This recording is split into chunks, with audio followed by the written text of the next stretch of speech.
So as I promised, there will be food. Apologies about that. We worked on it, and I know the organizers wanted to make sure. So when we do breakaways, if you get starving, you'll definitely be able to go and grab that. So really quick session, guys. 40 minutes, and it will not feel enough. So there's already a coffee break included, 305 Pyramid Lounge, if folks couldn't make this and wanted to join in. And then tomorrow at lunch, there'll be 2 tables set. Now, last year, I accidentally walked behind the keynote speaker that morning, and he ended up hanging with us for the entire lunch. I said, would you like to join me for lunch? And little did he know that we had 2 tables full of women in learning. So that's an option for tomorrow as well. I'm going to start the presentation now, and you'll see my lovely panelist over here, and we'll get through the introductions. Let me make sure I can get this going. Perfect. Really important picture here, and I'm just going to ask you to take a moment. We're not even going to introduce ourselves because this session is about you. It's about women in learning, the allies out there, and how to create gender equity in learning and leadership within the industry and within business in general. We are going to have so many great topics. You will see bees. If you didn't get a bumblebee or a honeybee or stinger bee, they're out there, and that is part of the 5 Bs that we will be talking about. Really, really fun stuff. So, why are you here? Think about it. The ladies on the left there was introduced to me through Catherine, and this was a shocker, regardless of age. How many people out there knew that women were not allowed going to the bars? I mean, I thought I invented the pub crawl, but seriously? So take a moment. These women, we had a great video, but once again, last year, if anyone was here, was anyone at the last year's one? Yeah, we had dancing, we had Taylor Swift, we had all that stuff. This year, come on in, we will have food. I promise the food's coming. I'm very sad that I mean, if I had a choice of food or a session, it's a hard one. But these women had to chain themselves to the side of a bar so that they wouldn't get kicked out. Now, I always wondered why in the States I would feel a little bit awkward showing. I won't go to a bar in the US alone. Like, I just don't do that. I will do it in Europe. For some reason, there's no problem when I'm in London or Dublin, but it could just be this undercurrent. It wasn't till the mid-60s, even in some places early 70s, that women were actually allowed. So think about that. When we get frustrated with women in learning not moving far enough ahead, we've really come a long way. We just haven't realized it. So take a minute or two. And for the folks that just came in, food will be coming up. And we will share our bumblebees with you. But take a moment and just say, do you have a pivotal moment in your career or a specific reason other than the pretty cool music that you might have heard going by as to why you are here right now? So chat away. Take a second, a minute. So while you're thinking about that, I'm just going to mention a few people. You guys can still keep chatting. That's the point. This is going to be a really disruptive type of environment, but something that's going to feel, we have a lot inside ourselves here. If you look, this is a woman that shared with me what women in learning means to her. She's out of the States, and it's really crazy when you look at some of the empowering statements here. LaTanya and I have stayed in touch through virtual engagement, through a lot of the posts and what posts she's been putting up. We also have Michael Osborne, if you haven't seen him, Assemble You. As an ally, we have a lot of men. Last year, we had a number of the men coming to this session. A lot of them had their own stands. There's probably about 10 to 20% of the population that's out there actively supporting women in learning, and I think that's equally as important. Regardless, it typically is men that actually, and this is, we're going to talk about the queen bee syndrome, men that have elevated careers or supported. Raise a hand, how many people have been somehow supported or elevated in their business, their careers, technology, or sport by men? Raise a hand, how many people have felt like they've had a barrier put up or felt impeded because of women? It's tough. We're going to talk about that, and we're going to start being the initiators for the change on it. So I'm going to need everybody to take a moment, pull out your phones if you're doing any posting. Hashtag Women in Learning. It's a LinkedIn group. Feel free to request to join it. It should let you in. But let's try to get a lot of action as we're going through this session to post and write things that resonate with you. We have her in the room here. Gail? Woo! She's here. please chat with Gail about what this means. Gail, do you want to just do one sentence as to what this, you have a video out there, you've talked about this, what is that? You had a great sentence with me, like the balance and trying to organize the barriers and things like that. Do you want to just give a quick sentence to the group? For me, women in learning, it's absolutely essential to grow other women because to be empowered, we need financial independence, and being in the workplace and growing a career is the best way to be financially independent and to make your own choices. Excellent. Folks, come on in. We're going to have lunch brought in at some point. So the balance is really, really important, and the empowerment of women is key. And that is, we're going to get these bumblebees and these bees out.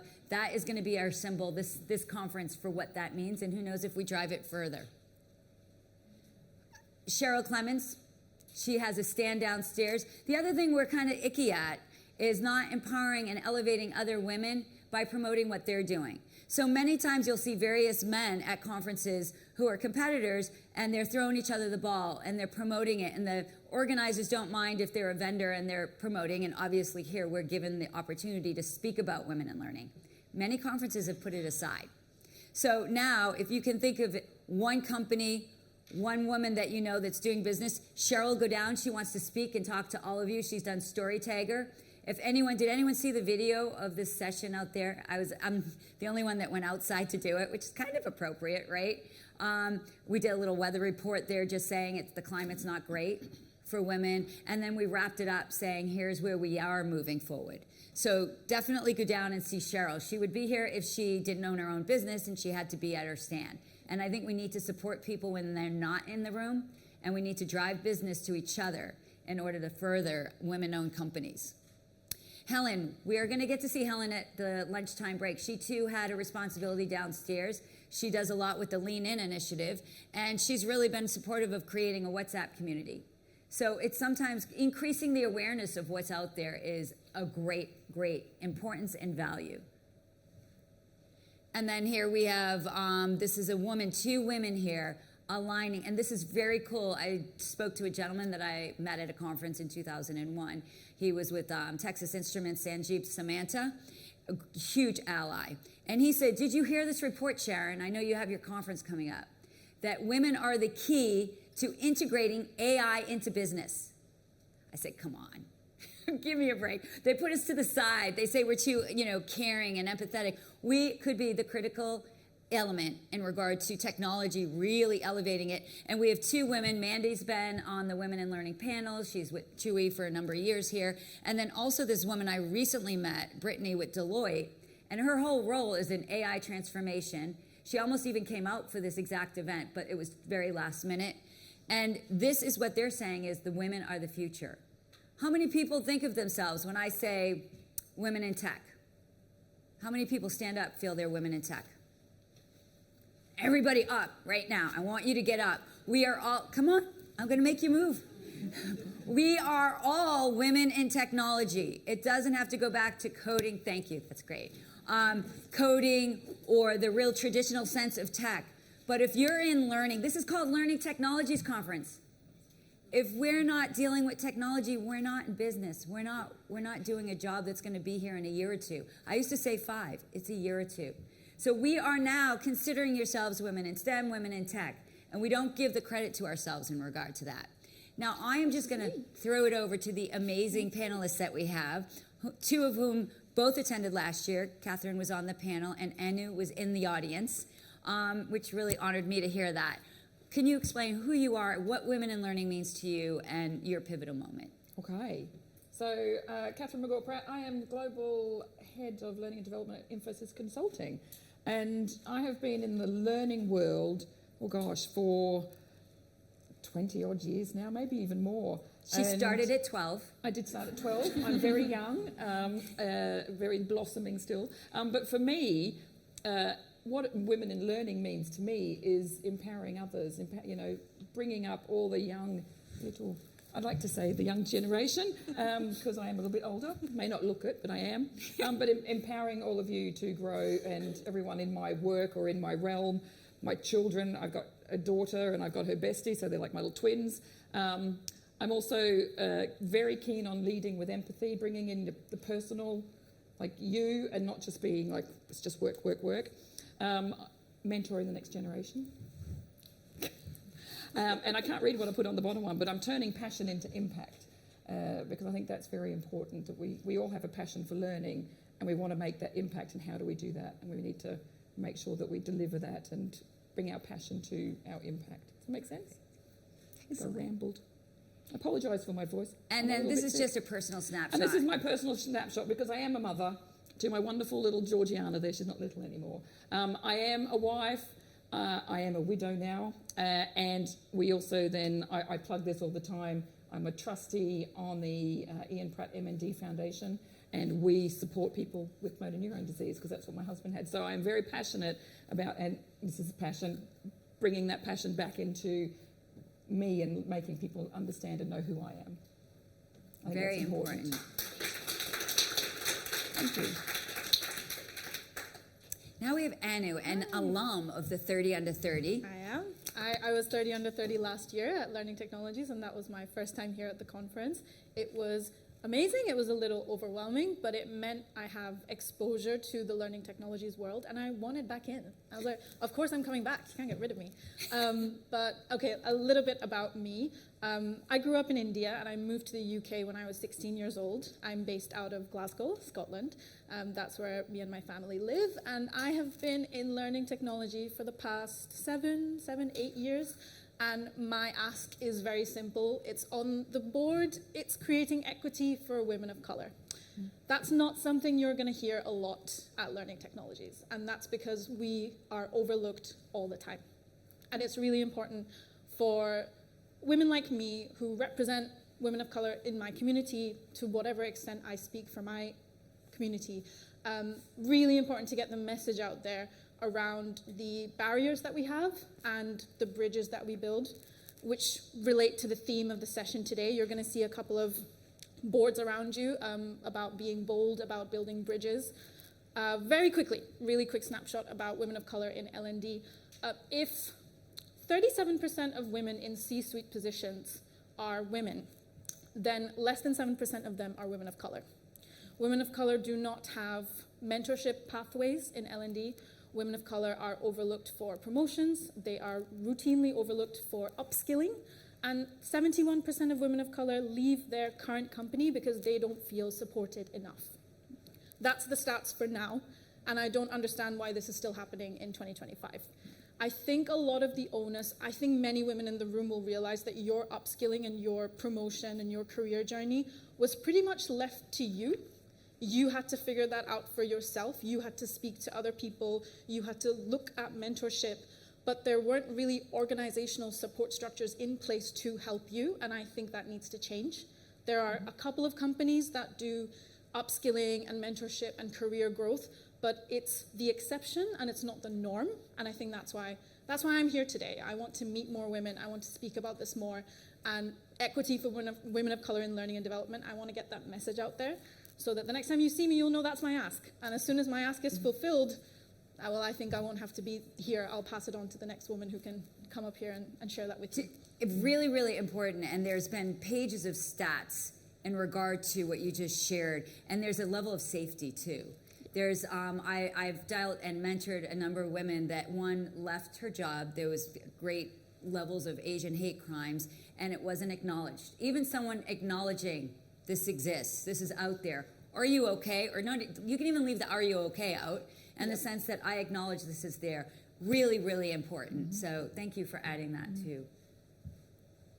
And then that's just me. Okay, why so much on fencing? Fencing has nothing to do with it. In reality, it is an instigator to why we've come so far. Women in sport does relate to women in business and women in learning. 94% of women, and I'm not saying Olympic level, I was only national level, they're the C-suite, and they said it's because they played sport.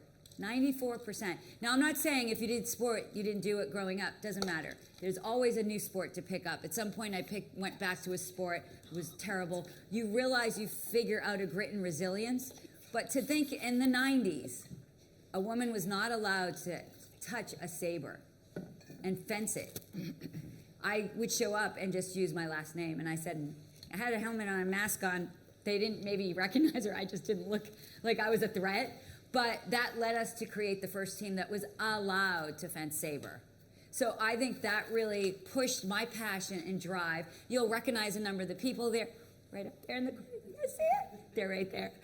These are friends and people you will make for decades. I promise you that. If anyone needs any support in regard to this, there's hashtag Women in Learning on LinkedIn. Also just posting it, letting the social media crew know that as well. It's a way to unify. And then also at the end, you will see this flip charts. And I went back to the 90s, just how to do it. It saves so much time without the delivery of the technology getting in the way of us. We're gonna say job boards, mentorship, podcasting. Has anyone already been on a podcast? Okay, if you wanna join into others, we're taking names. Now is your chance. I have business cards from some of the podcasters. They want to hear women's voices. Men and women doing podcasting want to hear it, and they've come to me about this. So this session today is gonna be one of the most impactful, action-oriented delivery from the session. You will walk away with action moments coming right from today. And that's probably one of the first that we've made it this actionable in regard to where we're headed. Okay, I'm obsessed with this story because I just really enjoy pub crawls, creative things, speakeasies where you can talk. So this just dives into it, showing that not only was this in Australia, this was global. That for whatever reason, they didn't think women could go to a bar or go stand. We'll probably be all at the bar at the Fox or somewhere later. But that's something to think about when you're there. So in a way, this isn't over. We shouldn't feel frustrated. We haven't gone far enough yet. With people like Anu and Catherine and all of you here pushing that voice along. And if you need help, I'm not saying get yourself fired or get yourself in trouble in regard to the fact that some people can't handle it. Look to this network to support you so we can get things done. We can make a difference and we can make a change. And we can get a drink. My drinking bar buddy's right over there from Epcot. That woman put me under the table going around the world. And we took care of the 30 under 30s too. And just to caveat that, from the Queensland one, I used to work with a lady. I was mesmerised by her. I would have been early 20s, maybe that. But she was one of the ladies that had chained herself to the bar. And it was just amazing. And I remember her so clearly for what she did. And I think I would have been doing that too. And we're also going to put your names down if you want this presentation by Monday. And I will include the videos, promise. I just didn't want to take away from our time getting stuff done. Okay, our agenda. So what really matters is those testimonials and your thoughts and reasons for being here. So I like to start with that. But today it's going to be really simple. We're going to have the 5 B's. Benchmarking, we're going to go through quite a number of the stats. I already talked to Danny, who presented earlier, and said, can we get this put in a report somewhere? There's no official report. I've been able to curate for the past 10 years. There was some great reports Donald Taylor did in 2015 and 2018, 2017 numbers. They weren't great. They haven't really changed that much. I've questioned the heck out of ChatGPT and really challenged the numbers I'm seeing. So we will have a state of the industry report. So leave your name and we'll put old school email addresses. I don't care if it's your work or personal, whatever you're comfortable with. We will get the reports, and we want to get your reports, your stats. What Anu shared with us is stuff that not everybody's even talking about. So we need to get this to make it a holistic report. We want to be bold. Even if you're an introvert, being bold can mean many different things.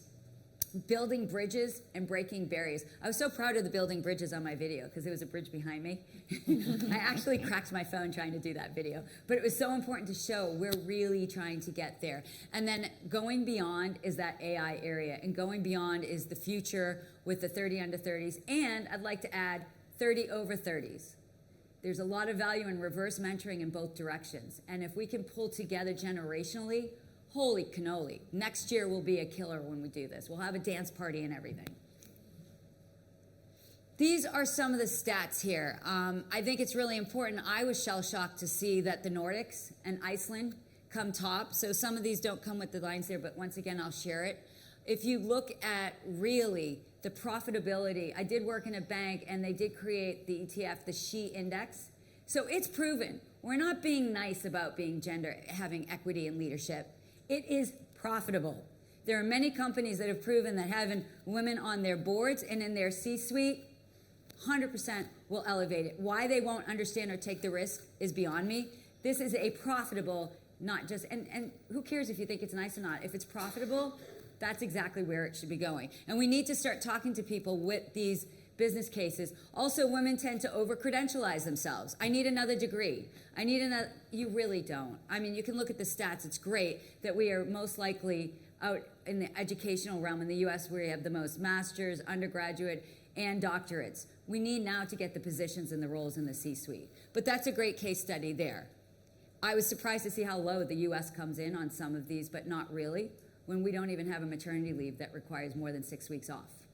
So it's really making a difference when you look at some of the profitability here. And then these are the challenges. We've all seen it. I got a woman breaking through. That's supposed to be glass. Try to do a Google on getting visuals of women in business, and they all have the exact same look. And they're all about our age, Catherine. What, 20? So we need to start educating ChatGPT as to who we really are. And we will be putting all these stats in the industry report. So this is something that can be activated in your businesses.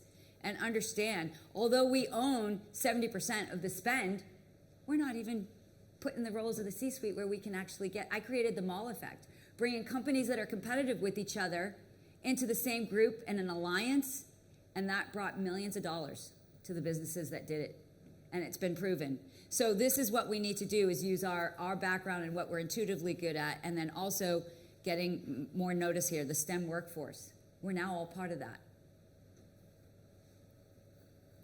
Okay, squash, I heard too late to change it, is a little extreme. We're not I'm from squashing Boston, bees. so we use squash, but of course transform. Transform. Yes. So what's the deal with the bumblebee? Well, not everybody is as aware of it. There was a Harvard Business Review article in regard to the queen bee syndrome, stating that women aren't just being mean or jerks or witches, but when women at senior levels in some companies at some time elevate other people up, they get fired or they get removed. And there's proof on that. So let's change the behavior. Let's try to get the language of this, though, that we are, as Anya, how did you describe the bee? Like you were, it was a great idea, and it How made did I me describe the rethink bee? it. Well, it was a very inspired Zoom call, which I don't remember now. Yeah, How did no. I describe the bee? I think this idea about buzz was a big one for me. Where women in learning, there's always something happening. There's always some kind of action. But does that action necessarily mean there's community being built? No. Is leadership incredibly isolating? Yes. Is there support in place for the isolating experiences? No. So that's the thing that needs to change. And they're female leaders, and they have a hive. Yeah. And I was like, why have we looked at this? We got twisted around. So instead of having queen bee be a negative, we're all queens in here. If I could have gotten crowns for all of us, I would have done it. We are all leading, and that's where we're going to lead in supporting each other and empowering as well. So this is the reverse, and there is information out there in the regarding mentorship programs, being inclusive leadership, getting this to work together. So going around, and as people take extra B's with you, as people are talking about this, say yes. Oh, you couldn't make it, and kudos to Dawn and the program management that we don't have enough time in this one session. So we're going to talk again at 3 o'clock, 3:05, and then we're going to talk again at lunch. So we're just keep growing the conversation and growing the energy behind it. And that's why I loved it. You got me to think in a completely different way, as did you, in regard to what's this negativity towards bees, Sharon?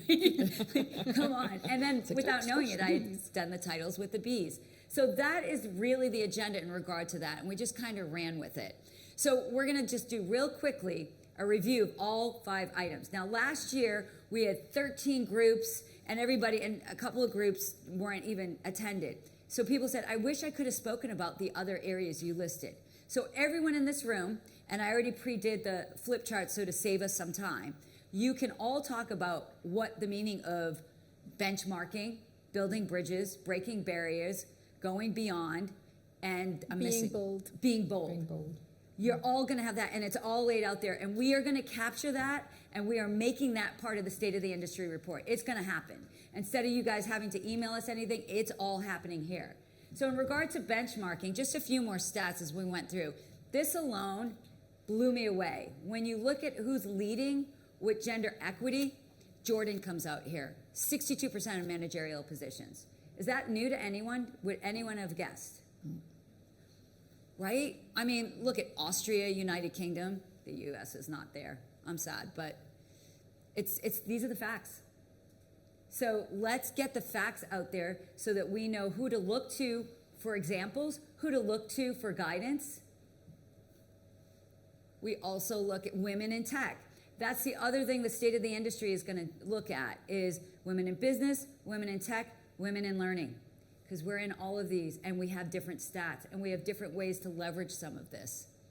The Nordic countries are the leaders there, which doesn't really surprise me when we were talking about it. We did a lot. We spoke, one of us together spoke almost every week in preparing for this. So maybe that's something we need to think about is a community where we can just have conversation what's going on.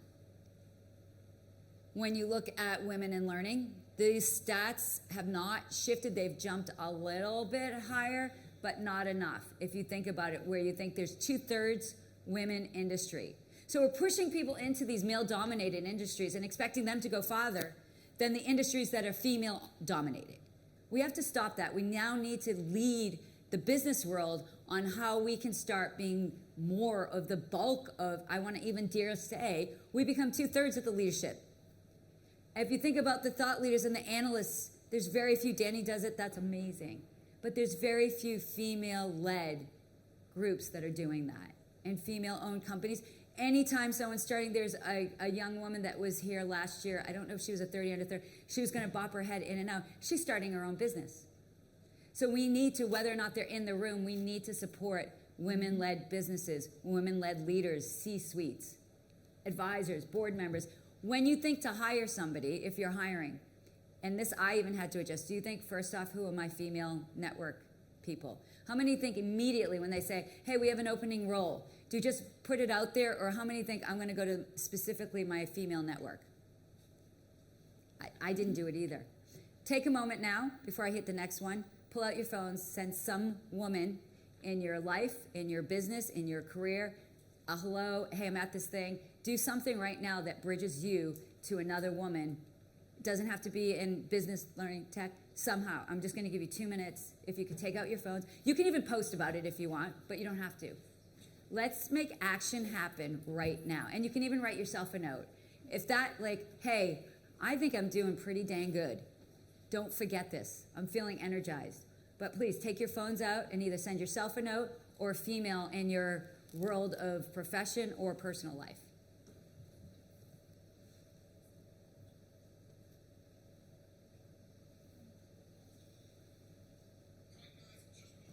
Okay, so what I'm going to do now is I'm just going to quickly go through these titles, and I'm going to break you into your groups so that you get time to do that.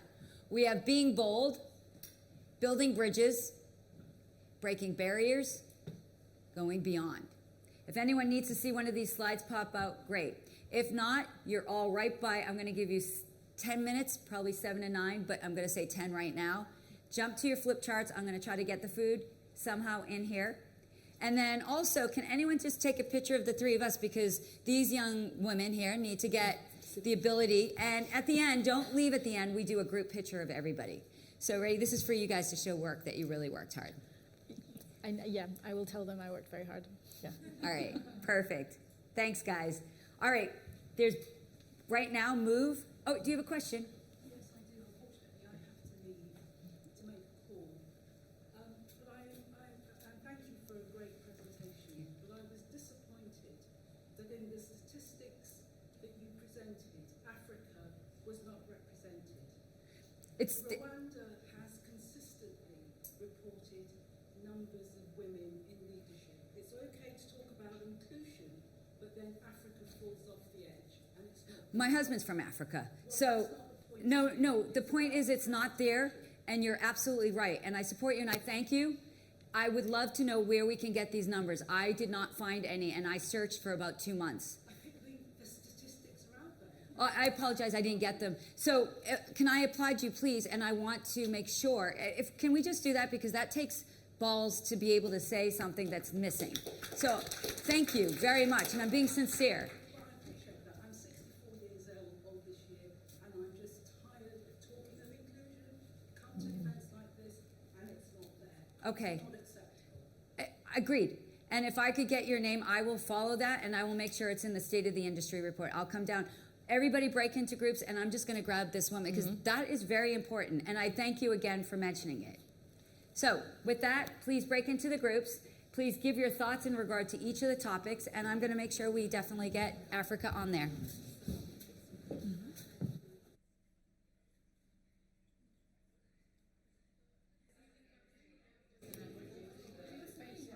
All right, folks, thank you. A few messages here. I guess everyone's instructed on how to share your wrap up. Now, there will be food that we'll be going down to so we can finish our conversations then. I will be taking pictures of all the flip charts, probably even packing them with me. But we thought now to do a nice wrap up, the ladies, you have this organized as to how you want that. And then at the very end, before we leave, they're gonna guide us. We have a special guide to get us hot food, not cold sandwiches, so they gave us a different menu. And we'll be doing that after we do our group photo. All right, ladies? Okay, do we want to start at this side? Would you like to summarize your board for us? Oh, they're still going, they're drawing. Would you like to summarize your board? If you do, if the better to come up, or is there a mic with that person? We could project. Or, as if you're trainers. listening in, Yeah. we'll just pay attention. Oh, We have a mic. roaming mic is coming. Wow. Running mic. Here's Mike. Thanks, Mike. Any volunteers? No? Okay. Okay, then. So we talk about all the 5 Bs, and we mostly focus on the building bridges and breaking the barriers. Especially for the breaking barriers, we talk about the role of allies, care of children, and expectations. And those are the general titles, but there are like so many things to talk about, so we complained a lot. Oh, good. Get it That's out. good. Yeah.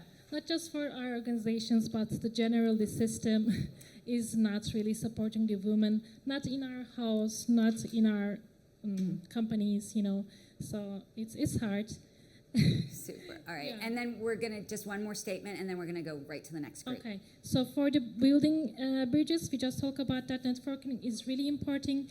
We should have mentoring, coaching, and it's also could be really help if we can have meetings in our organizations and talk about those stuff so we can learn from each other. Okay, super. Amazing. Next group, we're going to make it like almost like a word or 2 or 3, just so that I don't want you guys to miss out on lunch too. A sentence. Give us a powerful sentence. Oh gosh, pressure's on. Okay, so we talked a lot about vulnerability, being authentic, showing up as us and not putting a mask on and trying to be somebody that we're not. And we talked a little bit about some of those traits cropping up in different leaders in organisations where it felt like they were wearing a bit of a mask, but we need to be brave to challenge that and give feedback. Perfect. Nice Next group. Behind you. Yeah. Hi, I'm Vaidehi. So we've discussed a bunch of topics and we covered only 4 Bs. I'll be very quick so that others get a chance. So we discussed on raising awareness on the data about salary gaps and the promotions that men are generally preferred for, and being bold, being able to ask questions and remaining authentic, building bridges, having sponsored clubs and networks, and also having men as ambassadors. Yep. Yes. Yeah, like for example, Nigel Payne has been. Nigel Payne, shout out Nigel's to amazing, Nigel. yeah. He's amazing. It's amazing, right? Yeah, one such example. And in terms of breaking barriers, we discussed about establishing safety nets and equality policies, better returnship models, and not just putting them back as interns, recruitment drives, and better working conditions. In this country, children get holidays once in 6 weeks. So how should we do it? Right. Right, so better working conditions, yeah. Okay. Well said. Thank you. Yeah. Next group, really quick. Who's doing it? Hello. Our speaker was being very bold and brave, but then she had to dash off, so she left me in charge. But the things we talked about in terms of being bold were talking about self-advocacy on LinkedIn and things. And one of the things that I think was really important that we had a conversation about was, and the same lady actually, to value maternity leave.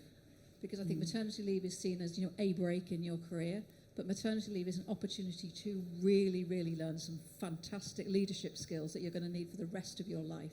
So I think that's a really important one. It's very good. And then we talked about female-to-female mentorship, and one of our colleagues here talked about an organisation she worked in where that was really promoted. Excellent. We talked about other things too, but I know you're in a hurry. Okay, sorry, last group here, and then everybody that wants to get into a group picture, and then we'll just follow in line out. All right, I'm taking over. First one is on benchmarking. If you haven't read Invisible Women, read it. A fantastic book. Intersectionality in benchmarking is super important as well. Being bold, be bold in increments. It's not about just a massive leap, right? Incremental boldness is super useful.